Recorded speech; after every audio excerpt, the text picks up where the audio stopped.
अस्सलामु अलैकुम वरहमतुल्लाहि वबरकातुह। बिस्मिल्लाहि वल्हम्दुलिल्लाह वस्सलातु वस्सलामु अला रसूलिल्लाह, अम्मा बाद।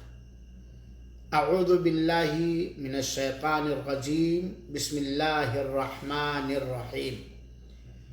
तबारकल्लज़ी बियदिहिल मुल्क व हुवा अला कुल्लि शैइन क़दीर। अल्लज़ी खलक़ल मौत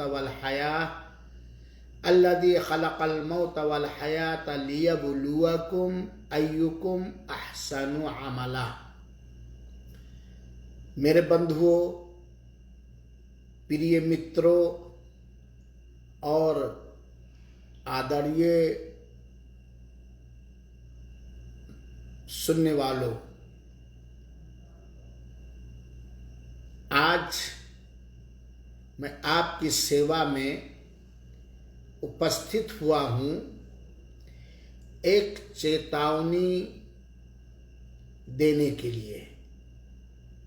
खाली बैठा था तो मैंने सोचा, मन चिंतन किया कि अपने दर्शकों को एक निहायत अति महत्वपूर्ण चेतावनी दे डालो, जिसमें स्वयं मेरे लिए चेतावनी है और समस्त समुदाय के लिए चेतावनी है, सारे मानवजात और दानवजात के लिए गंभीर चेतावनी है। और इस चेतावनी से जो लाभ उठाएगा वो संसार में भी सफल रहेगा तथा मृत्यु के पश्चात भी वो शांतिपूर्वक जीवन पाएगा। चेतावनी ये है, बहुत ही ध्यानपूर्वक आज सुन लीजिए। बहुत कम समय में मैं अपनी बात खत्म कर दूंगा, समाप्त कर दूंगा। हमें ये बात अच्छे प्रकार मालूम है कि सत्य जन्मदाता अल्लाह पाक ने जिन्नातों एवं मनुष्यों को एक नियुक्त आयु उम्र देकर मात्र केवल अपनी ही उपासना, अपनी ही इबादत के लिए पैदा किया है। जैसा कि शुभ कुरान के सूरह ज़ारियात आयत नंबर 56 में अल्लाह ताला ने फरमाया है, वमा खलक़तुल जिन्न वल इंसा इल्ला लियअबुदून। मैंने जिन्नातों एवं मनुष्यों को मात्र इसलिए पैदा किया है कि वो केवल मेरी ही पूजा करें, मेरे ही निर्देश अनुसार मेरी ही उपासना करें और मेरी ही इबादत करें। और ये प्रकृति से भी बात मालूम होती है कि जन्मदाता ने हमें और आपको एक अत्यंत महान उद्देश्य के लिए पैदा किया है, जिसमें अगर हम सफल हो गए तो हमारा ही लाभ होगा। सत्य जन्मदाता अल्लाह ताला का मात्र कुछ भी लाभ कदाप नहीं होगा। वो क्या है हमारे जीवन का उद्देश्य? ये चेतावनी है आज।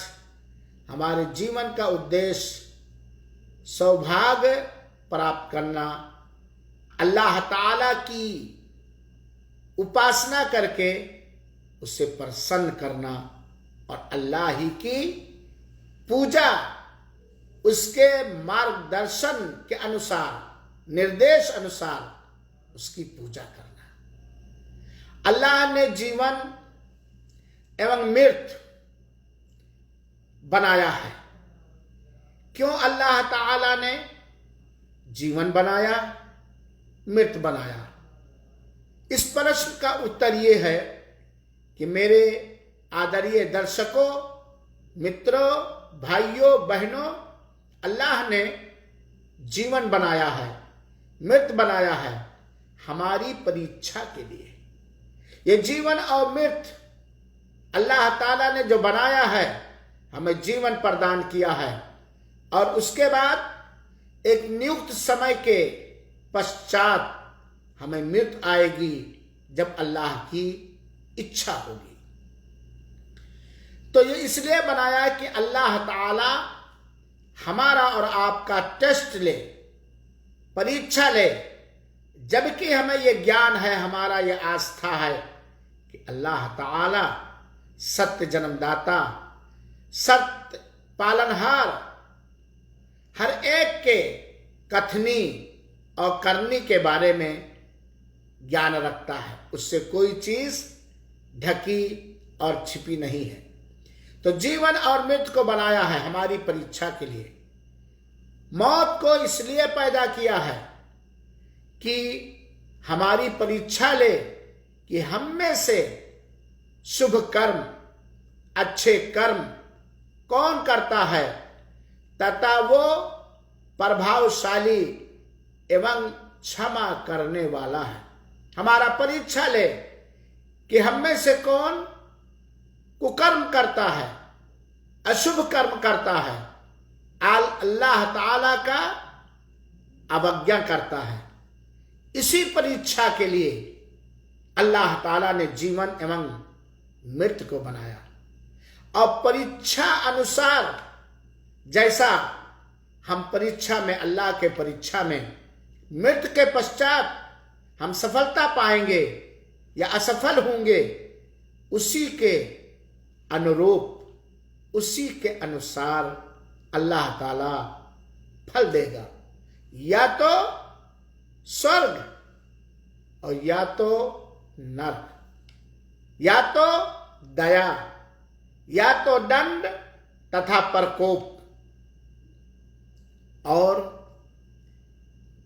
हमारे दर्शकों, हम में से कोई भी व्यक्ति नरक नहीं चाहता है, नरकवासी नहीं होना चाहता है। सारे के सारे स्वर्गवासी होना चाहते हैं, स्वर्ग चाहते हैं। ये चेतावनी है। अगर आप नरक को नहीं चाहते हैं, नहीं चाहते हैं कि नरक की अग्नि में जलाए जाए, हम स्वर्ग चाहते हैं और सदा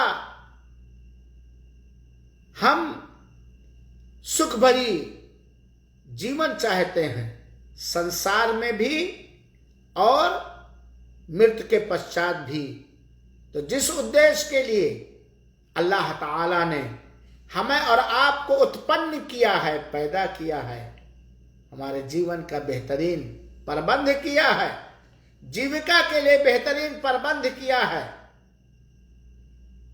हम अल्लाह की निर्देश अनुसार उसी की उपासना करें। यह चेतावनी है आज की पहली।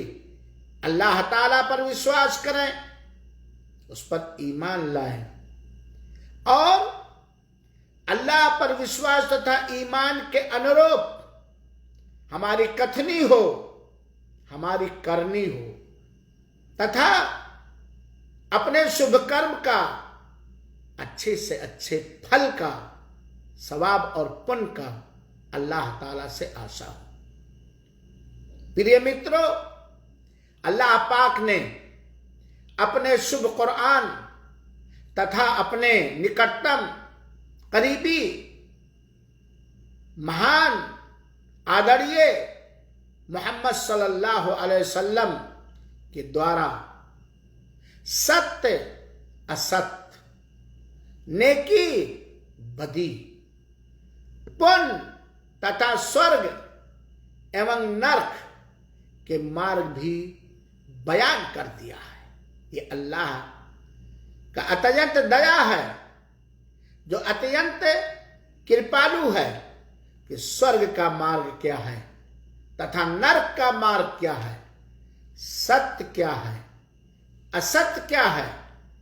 क्योंकि अल्लाह के दासियों में से, चाहे वो संदेशता हों, चाहे वो पैगंबर हों, चाहे कोई विद्वान हो और चाहे कोई अल्लाह का आज्ञा पालन करने वाला हो, कोई भी स्वयं स्वर्ग का मार्ग, नरक का मार्ग, सत्य तथा असत्य बिल्कुल कदापि नहीं जान सकता।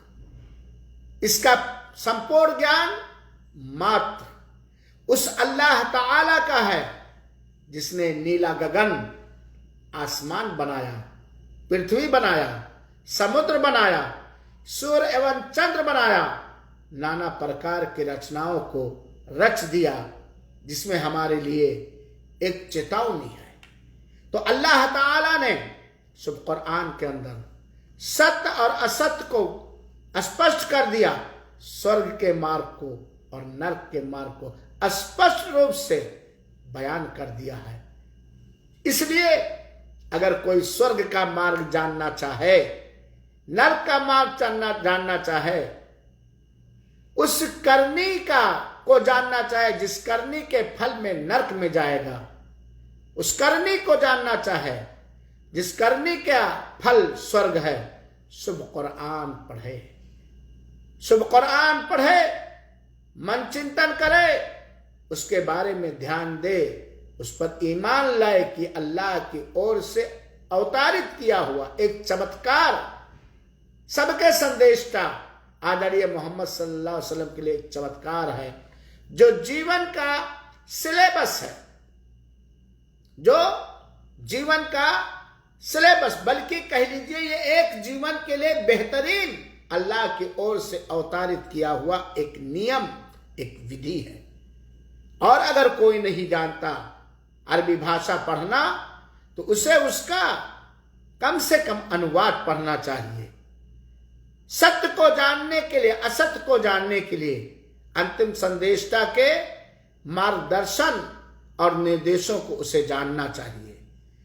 अल्लाह ताला ने सब कुछ स्पष्ट रूप से बता दिया है। अल्लाह ताला ने यह भी शुभ कुरान के अंदर स्पष्ट रूप से बता दिया है कि जिसने जर्रह के बराबर भी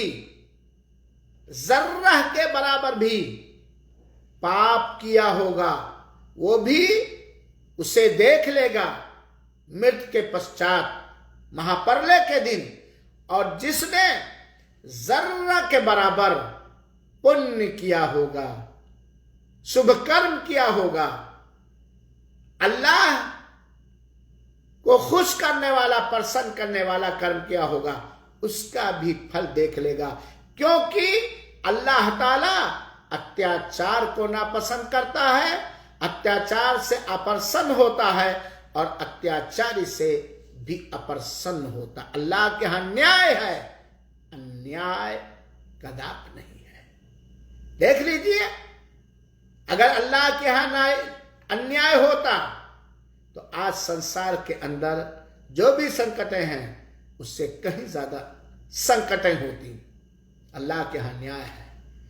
तो अगर हमने तीसरी चेतावनी याद रखिएगा, भूलिएगा नहीं, कि अगर हमने जर्रा के बराबर भी पुण्य का कर्म किया है, उसका फल देखेंगे महाप्रलय के दिन, बल्कि समाधि में जाने के बाद पश्चात ही।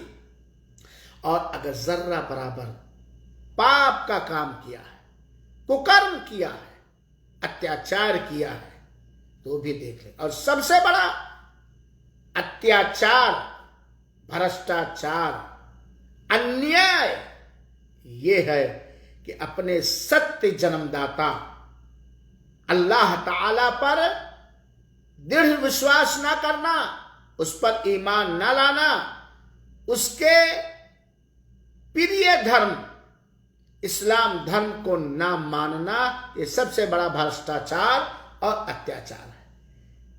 प्रिय मित्रों, आदरणीय दर्शकों, महिलाओं और पुरुषों, ये हम जानते हैं कि पुण्य या पाप करने के साथ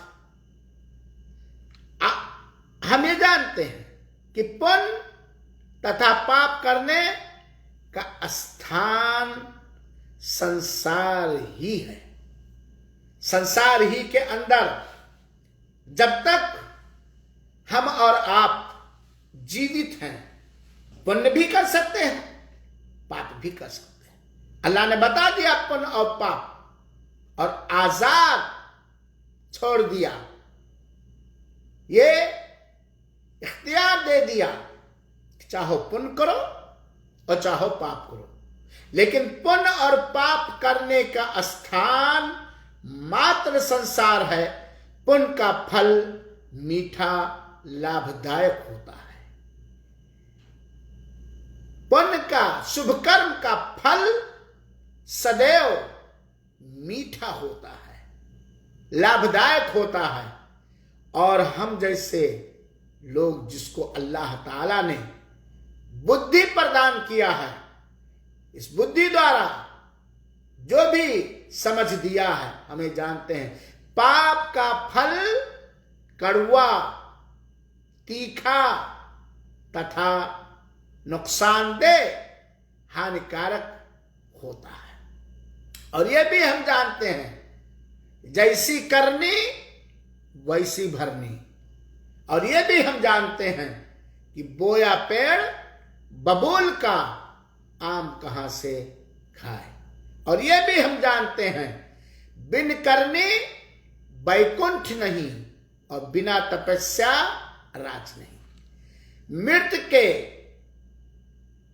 समय जब प्राण शरीर से निकलने लगे, अल्लाह के देवदूत अल्लाह के आज्ञा अनुसार हमारे पास आके प्राण निकालने लगे, या मृत्यु के पश्चात मरने के बाद कोई भी व्यक्ति, कोई भी मनुष्य, कोई भी व्यक्ति जर्रा बराबर पुण्य करना चाहे तो कदाप उसे अवसर प्रदान नहीं किया जाएगा।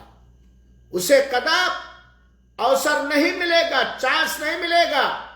मृत्यु के समय जब प्राण निकालने के लिए देवदूत फरिश्ते आ जाएं, उस वक्त अगर कहे मैं तौबा करता हूं, मैं क्षमा याचना करता हूं, कदाप स्वीकार नहीं होगा। एक पल के लिए समय नहीं मिले। मृत्यु के बाद अगर कोई जर्रा के बराबर पाप करना चाहे या पुण्य करना चाहे, कदाप उसे अवसर मिलेगा नहीं मिलेगा। हम जब तक इस संसार के अंदर जीवित हैं, जिंदा हैं, अपनी इच्छा अनुसार, अपने हृदय अनुसार और परलोक के सारे मामले पर विश्वास के अनुसार आजाद हैं। चाहे पुण्य करें चाहे पाप करें, हम जीवन है, जीवन ही में जो चाहें कर लें, वरना अफसोस करना पड़ेगा, अफसोस करना पड़ेगा। प्रिय मित्रों, हम जानते हैं कि शरीर से प्राण निकलने के बाद हमारी ये संतान, हमारा ये धन, हमारा ये सोर्स, हमारी ये कुर्सी, हमारा ये जलवा कदाप लाभदायक नहीं हो सकता।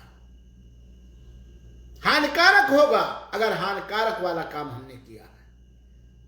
मृत्यु के पश्चात समाधि में उतारने के बाद, कब्र में उतारने के बाद, चाहे हमारे कब्र में कोई संदल जलाए, गुलाब लगाए, फूल लगाए, बेहतरीन अपने ओर से संघर्ष करके एसी लगा दे, कोई लाभ नहीं पहुंचने वाला। अब जैसी करनी वैसी भरनी। अब बोया पेड़ बबूल का तो आम कहां से खाए। अब बिना शुभ कर्म बैकुंठ नहीं मिलेगा। कुकर्म का फल कुकर्म ही मिलेगा।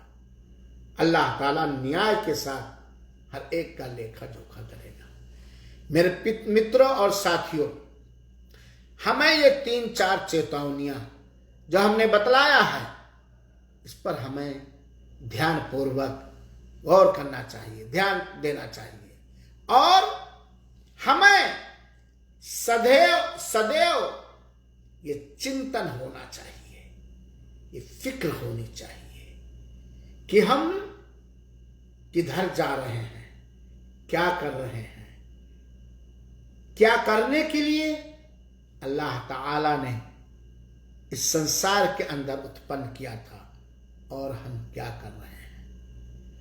और ये फल सब वैसे संसार के अंदर भी शुभ कर्म करने वालों को अल्लाह फल देता है, और कुकर्म करने वालों को, अत्याचारियों को भी अल्लाह फल देता है। उनके अत्याचार का ये अलग बात है कि हम उसका अनुमान ना लगा सके, और ढील भी देता है। जैसे एक शिकारी जब मछली का शिकार करने के लिए जाता है, तो आप तो जानते हैं कि जब मछली कांटे में फंसती है, थोड़ा खिंचती है, तो शिकारी उसे शिकार करने के लिए ढील देता, डोरी और ढील करता, तो खूब अच्छी तरह फंस जाए। इसी प्रकार अल्लाह ढील देता है। वनुमली लहुम इन्ना कैदी मतीन। शुभ कुरान में अल्लाह ताला ने फरमाया, हमको ढील देते हैं अत्याचारियों को, भ्रष्टाचारियों को, कुकर्म करने वालों को, पाप करने वालों को हम ढील देते हैं। इन्ना कैदी मतीन, लेकिन जब हम पकड़ते हैं तो मेरी पकड़ बड़ी सख्त होती है। फिरौन को भी अल्लाह ने पकड़ा, हामान को भी अल्लाह ने पकड़ा, और बहुत सारे लोगों को अल्लाह ने पकड़ा। तो अब इन चेतावनियों को समझ लेने के पश्चात, जान जाने के बाद, आप स्वयं, हम स्वयं अपने बारे में अपने विषय में निर्णय करें, धोखे में ना रहें कि हम किस ओर जा रहे हैं, स्वर्ग की ओर जा रहे हैं या नरक की ओर जा रहे हैं। हम अपने सत्य जन्मदाता, प्रतिपालक, सत्य प्रभु को प्रसन्न करने वाला कर्म कर रहे हैं या अप्रसन्न करने वाला कर्म कर रहे हैं, और इस धोखे में न रहें हम कि समय है, जवानी है, हुकूमत है, शासन है, कर लो, मृत्यु से पहले क्षमा याचना कर लेंगे, समुदाय से भी क्षमा याचना कर लेंगे, क्षमा मांग लेंगे, और अल्लाह ना, क्योंकि मौत, मृत्यु हेलो कह के नहीं आते। अंतिम संदेश ने फरमाया, वला तदरी नफ्सुन बिअय्यि अर्दिन तमूत। कोई व्यक्ति नहीं जानता है कि कब, कहां, किस तरह उसे मृत्यु आएगी। इसलिए मेरे प्रिय मित्रों, ये कुछ चेतावनी मैंने अपने लिए, साथ ही साथ आप सबके सेवा में प्रसारित किया हूं। निर्णय आपके हाथ में है। हम अपने सत्य अल्लाह से ये प्रार्थना करते हैं, हे मेरे सत्य अल्लाह, तो हमारी आंखों को, बुद्धियों को जो ताले लगे हुए हैं, और 24 आवर 24 घंटा तुझको अप्रसन्न करने वाला ही काम अधिक से अधिक करते हैं, तो हमारे आंखों के तालों को खोल दे, हमारे कानों के तालों को खोल दे, हमारे बुद्धि के तालों को खोल दे, हमारे हृदय के तालों को खोल दे। जो पाप हो चुका है, छोटा पाप या बड़ा पाप, मैं क्षमा याचना करता हूं, माफी मांगता हूं, क्षमा चाहता हूं, तो अपने दया कृपा अनुसार हमें क्षमा कर दे, और भविष्य में हमें उस मार्ग पर चलने का अवसर प्रदान कर, तौफीक दे, जिस मार्ग पर चलकर तू प्रसन्न होगा, उस कर्म के करने का चांस दे, अवसर दे, जिस कर्म से तू प्रसन्न होगा और स्वर्ग प्रदान करेगा। उन सारे कर्मों से, उन सारी बातों से हमें, हमारी सुरक्षा कर, और हमें बचा जिससे तू अप्रसन्न होता, क्योंकि तू मेरा अल्लाह है, तू ही मेरा अल्लाह। तुझको अप्रसन्न करके, ए अल्लाह, तुझको अप्रसन्न करके न संसार में सौभाग्य प्राप्त कर सकते हैं हम, न सुखी रह सकते हैं हम, और समाधि के अंदर, कब्र के अंदर और महाप्रलय के दिन जो निर्णय का दिन होगा, अपने कर्मों के फल पाने का दिन होगा, उस दिन भी हम सुखी नहीं रह पाएंगे और हमारा कोई भी निकटतम रिश्तेदार भी हमारा जर्रा बराबर सहयोग नहीं कर पाएगा। आमीन। वस्सलामु अलैकुम व रहमतुल्लाहि व बरकातुहू व जज़ाकुमुल्लाहु खैरा।